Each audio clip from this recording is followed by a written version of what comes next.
तो hello friends समस्त good morning. तो एबे आप देखिपे मोर सकाल सकाल आज माने देह भी भल ना थंडारे मते थंडा भी एमती लगुच गाधे गुधा कि तो बहुत ही ठंडा लगुच जेहेतु मुझे आउ कौन करी से भाविली ना मोर गोटे ब्लग्स बनईदेवी।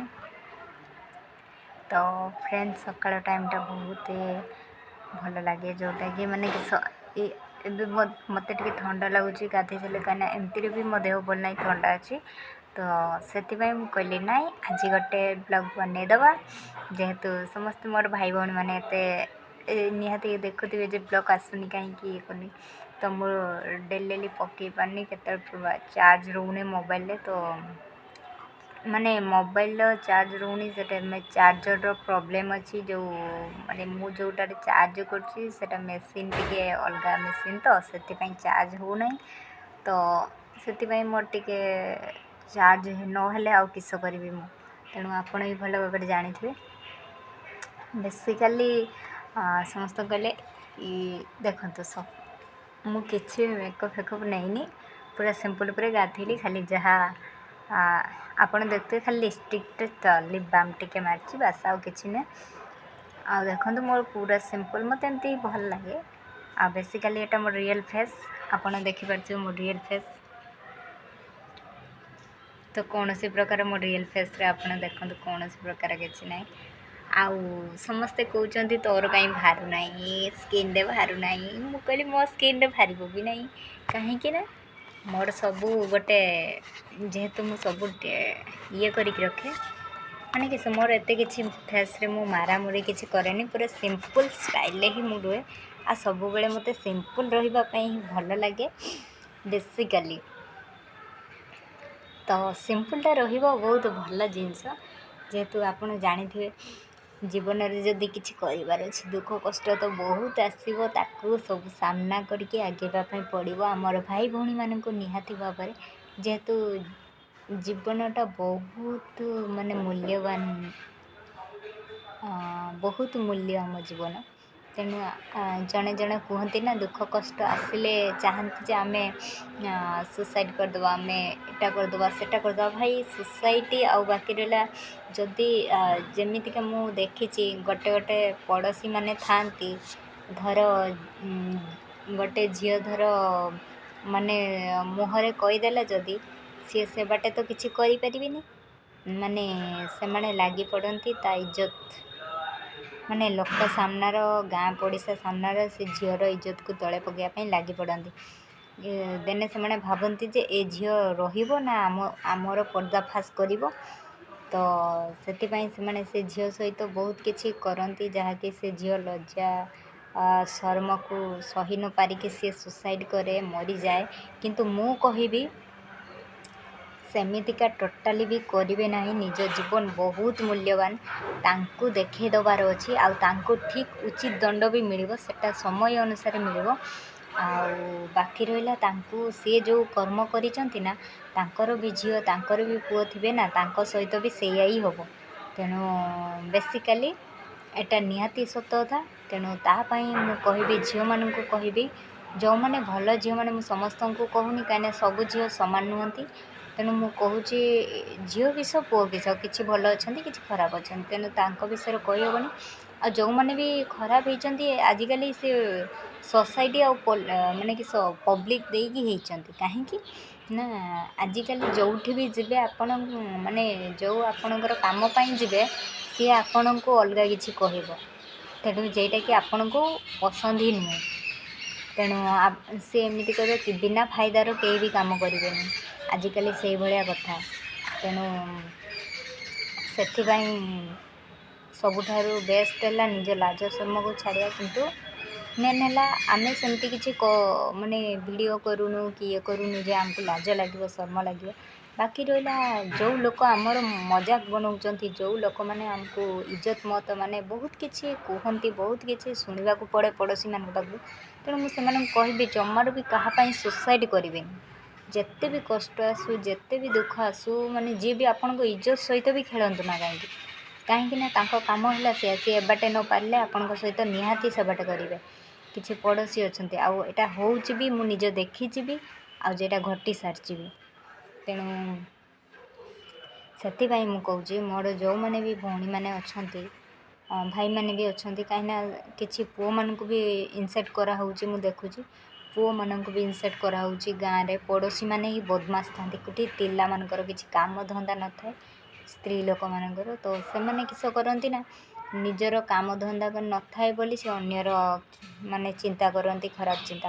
କାହିଁକିନା ମୁଁ ନିଜେ ଯେଟା ଆଖିରେ ଦେଖିଛି, ମୁଁ ସେଇଟାକୁ ଚାହୁଁଛି। କାହିଁକି ମୁଁ ଆଜି କହିବାର ମାନେ, ସୋସିଆଲ୍ ମିଡ଼ିଆରେ କହିବାର ମାନେ ହେଉଛି, ମୁଁ ଚାହୁଁଛି ସମସ୍ତେ ଷ୍ଟ୍ରଙ୍ଗ ହୁଅନ୍ତୁ, ଆଉ ସମସ୍ତେ ଏଇସବୁରୁ ତାଙ୍କୁ ଉଚିତ ସମୟକୁ ଅପେକ୍ଷା କରନ୍ତୁ, ଆଉ ତାଙ୍କୁ ଉଚିତ ଟାଇମ୍ ଆସିନେ ଏମିତି କିଛି କରିକି ଦେଖାନ୍ତୁ ଯେମିତିକି ସେମାନେ ଆପଣ କହିବା ପାଇଁ ବି ଡରିବେ ଆପଣଙ୍କୁ।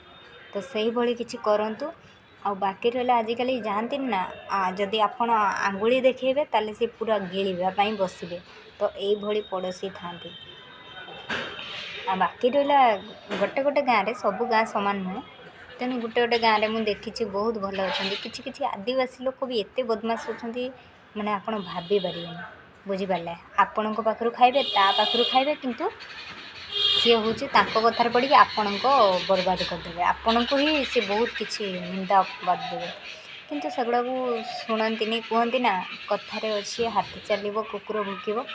ତେଣୁ ସେ ଭୁକି ଭୁକି ଥକିଯିବ। ସେମାନଙ୍କ କାମ ହେଲା ସେଇଆ। କାହିଁକିନା ତାଙ୍କ ରାଗ ହେଲା ଏଇଟା ଯେ କାହିଁକି ଏ ଝିଅଟା କାହିଁକି ସବୁ କଥା କହିଦେଉଛି, ଏ ଝିଅଟା କାହିଁକି ଆମ ଅଶ୍ଳୀୟତ କହିଦେଉଛି, ଆମେ କ'ଣ ଦଲାରି କରୁଛୁ, କି ଆମେ କ'ଣ କାହାକୁ ମାରୁଛୁ ପିଟୁଛୁ, କାହାକୁ ମର୍ଡ଼ର କରୁଛୁ, କିସ କରୁଛୁ, ଏଇସବୁରେ ମାନେ ଆଜିକାଲି ଇଏ ହେଉଛି। ବୁଝିପାରିଲ? ମାରିବା କାରଣ ତାଙ୍କର ଇନସଲ୍ଟ କରିବା, ଝିଅର ଇଜ୍ଜତକୁ ଖେଳିବା, ଏସବୁର କାରଣ ହେଉଛି ସେଇ ସ୍ତ୍ରୀ ଲୋକମାନେ। ପୁରୁଷ ଲୋକ ବି ସାମିଲ ଅଛନ୍ତି, କିଛି ପୁରୁଷ କିଛି ମହିଳା ମିଶିକି, ସ୍ୱାମୀ ସ୍ତ୍ରୀ ମିଶିକି ଏଇସବୁ କରନ୍ତି। ଗାଁରେ ବେସିକାଲି ହେଉଛି, ପଡ଼ୋଶୀମାନଙ୍କରେ। ମୁଁ ସେଥିପାଇଁ କହୁଛି, କେଉଁ ଝିଅ ବି ଆପଣଙ୍କ ନିଜ ଜୀବନକୁ ଆପଣ ହରେଇବାକୁ ଚାହାନ୍ତୁନି। ତ ଯେତେ ବି ଯାହା କଷ୍ଟ ହେଉନା କାହିଁକି, ଆପଣଙ୍କୁ ସେ ଲୋକ ସାମ୍ନାରେ ପଛେ ଅପମାନ ବି କରିଦିଅନ୍ତୁ, ଆପଣ ସେଇଟାକୁ ଅସ୍ତ୍ର ବନାନ୍ତୁ। ମୁଁ ଯେଉଁଟା କହୁଛି, ଆପଣ ସେଇଟାକୁ ଯଦି ଅସ୍ତ୍ର ବନେଇବେ ତାହେଲେ ଆପଣଙ୍କୁ କେହି ହରେଇ ପାରିବେନି। ତେଣୁ ବାକି ରହିଲା ଲଢ଼ିବା ପାଇଁ ଭଗବାନ ଉପରେ ଛାଡ଼ନ୍ତୁ। କାହିଁକିନା ଆମେ ଯଦି ସବୁ କରିଦେବା ତାହେଲେ ଭଗବାନ କ'ଣ ପାଇଁ ଅଛନ୍ତି? ଭଗବାନ ଅଛନ୍ତି ନା, ସିଏ ତାଙ୍କ ଦେଖନ୍ତୁ, ଆମେ ଯେମିତି କୁହନ୍ତି ନା, ଆମେ ଛେଚାକୁ ମାରିକି କାହିଁକି ହାତ ଗନ୍ଧେଇବା, କିନ୍ତୁ ମାରିବା କଥା ନୁହେଁ ପଶୁପକ୍ଷୀ ଯାହା ବି ହଉ। ତେଣୁ ସେଥିପାଇଁ କିସ ସେମାନେ ଭାବନ୍ତି କ'ଣ, ଇଏ ଆମକୁ ଡରିଗଲା, ଇଏ ଡରିକି ପଳେଇଗଲା, କିନ୍ତୁ ସିଏ ଜାଣିନାହାନ୍ତି ସିଏ ଡରିକି ଯାଇନାହିଁ, ସିଏ ଆଉ କିଛି ଭାବନା, ସିଏ ଭଗବାନ ଉପରେ ଛାଡ଼ିକି ଯାଇଛି। ତେଣୁ ଭଗବାନ ଯେଉଁ ଦଣ୍ଡ ଦେବେ ନା, ସିଏ ସମ୍ଭାଳି ପାରିବନି। ଆଉ ତା'ର ଯେଉଁ ଦଣ୍ଡ କୁହନ୍ତି ନା, ଗୋଟେ ଆଘାତ, ଯେମିତି ସପୋଜ୍ ଧର ମୁଁ ଜଣକୁ ଆଘାତ ଦେବି, ତା'ର ଏଇଠିକା ହାର୍ଟରେ ଲାଗିବ, ତ ସେଟା କିସ ଭଗବାନ ପାଖକୁ ଗଲା। ତ ଭଗବାନ ବି ସେଇଭଳିଆ କିଛି କରିବେ ଯାହାକି ତା ହାର୍ଟକୁ ଲାଗିବ। ତେଣୁ ସେଥିପାଇଁ ଏଇଟା ସତ କଥା ହେଉଛି ବି, ମୁଁ ନିଜେ ଦେଖୁଛି ବି, ଶୁଣୁଛି ବି, ମୋ କାନ ଶୁଣୁଛି। ମୁଁ ଦୂରରେ ଥାଏ ପଛେ, କିନ୍ତୁ ମୁଁ ସବୁ କିଛି ଜାଣିପାରୁଛି। ବୁଝିପାରିଲେ?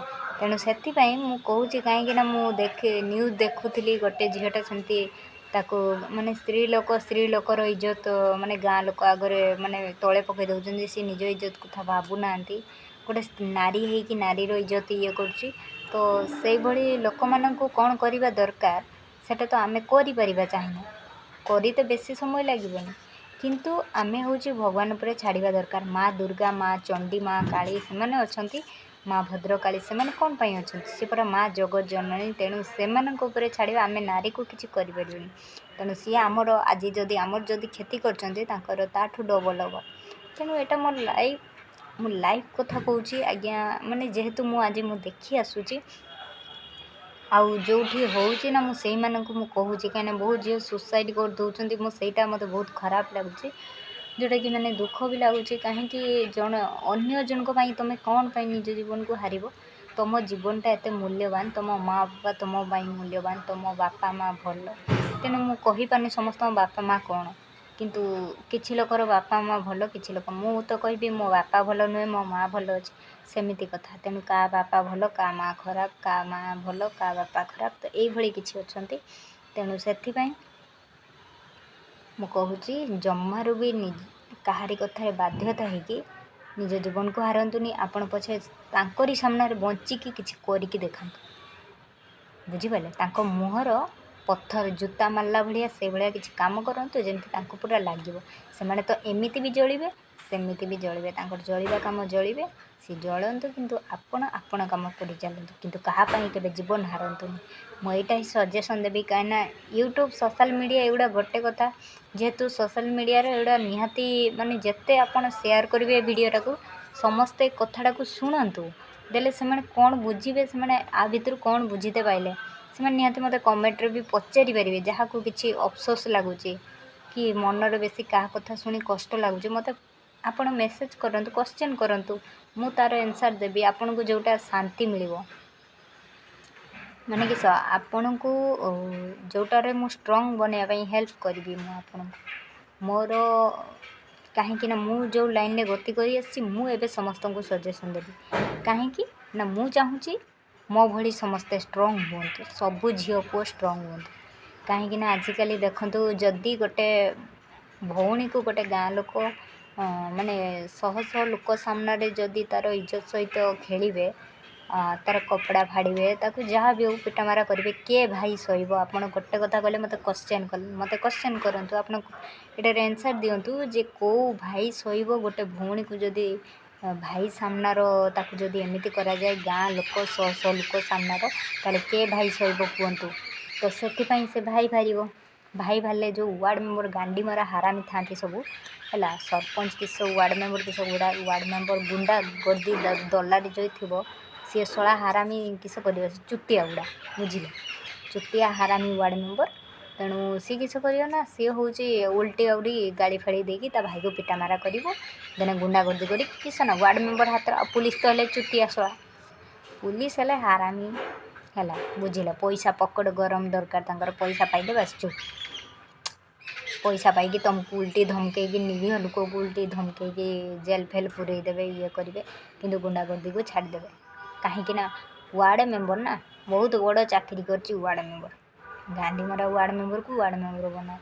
ଭଲ ଲୋକକୁ କେବେ ୱାର୍ଡ଼ ମେମ୍ବର ବନେଇତେ ଦେବେନି ହେଲା। ଆଉ କିଛି ଗାଁ ଲୋକ ଅଛନ୍ତି ଚୁତିଆ, ବୁଝିଲେ? ସେମାନେ କିସ କରନ୍ତି, ତୋ ପାଖରୁ ବି ଖାଇବେ, ତା ପାଖରୁ ବି ଖାଇବେ, ତ କେହି କାହାର ନାହିଁ।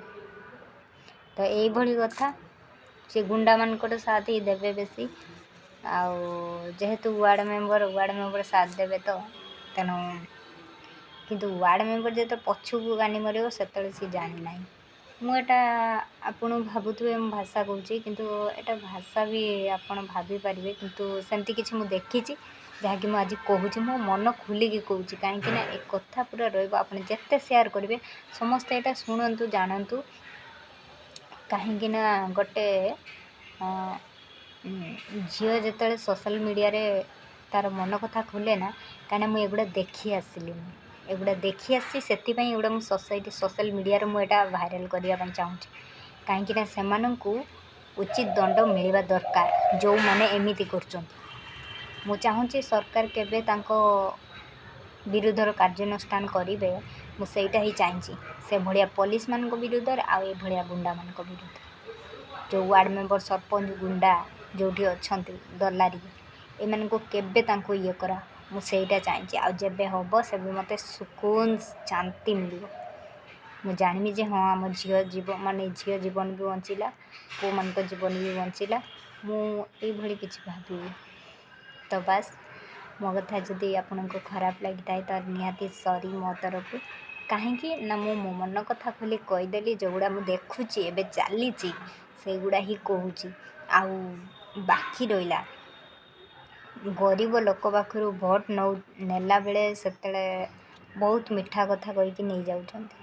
ଥରେ ଭୋଟ୍ ନେଇଗଲା ପରେ ଭାଇ, ଆପଣ ଗରିବ କିଏ ଗୁଇଁଠା ମାରି କାଢ଼ି ଦେଉଛନ୍ତି, ପଚାରୁନାହାନ୍ତି। ତେଣୁ ଏଭଳି ଲୋକକୁ କ'ଣ ଆଶା କରିପାରିବେ ଆପଣ? ତେଣୁ କାହାକୁ ଭୋଟ୍ ଦିଅନ୍ତୁନି, ଦେବାର ଦରକାର ନାହିଁ। ଯେତେ ମୁଁ ଯା ସରକାର ଆପଣଙ୍କ କଥା ନ ବୁଝି, ଯେଉଁମାନଙ୍କ ଏରିଆରେ ଏମିତି ହେଉଛି ସବୁ, ତ ମୁଁ ସେମାନଙ୍କୁ କହୁଛି, ଆଉ କେହି କାହା ପାଇଁ ସୁସାଇଡ଼୍ କରନ୍ତୁନି। ସବୁବେଳେ ନିଜ ଜୀବନକୁ ଖୁସିରେ ରଖନ୍ତୁ। ରହୁଛି, ନମସ୍କାର। ମୁଁ ମମତା। ଆଉ ଜଗନ୍ନାଥ ମହାପ୍ରଭୁ କରନ୍ତୁ ଆପଣଙ୍କ ଜୀବନ ସୁଖମୟ ହେଉ, ଆଉ ସମସ୍ତେ ଭଲରେ ରୁହନ୍ତୁ। ରହୁଛି ନମସ୍କାର। ଆଉ ହଁ, ମମତା ଚ୍ୟାନେଲକୁ ଭୁଲିବେନି, ନିହାତି ସବସ୍କ୍ରାଇବ୍ କରିବେ, ଲାଇକ୍ କରିବେ ଆଉ ବେଲ୍ ଆଇକନ୍ ଦବାନ୍ତୁ। କମେଣ୍ଟ କରନ୍ତୁ, ମୋତେ କ୍ୱେଶ୍ଚନ୍ କରନ୍ତୁ, ନିହାତି ଭାବରେ ମୁଁ ତା ଆନ୍ସର୍ ଦେବି। Okay, bye bye, thank you.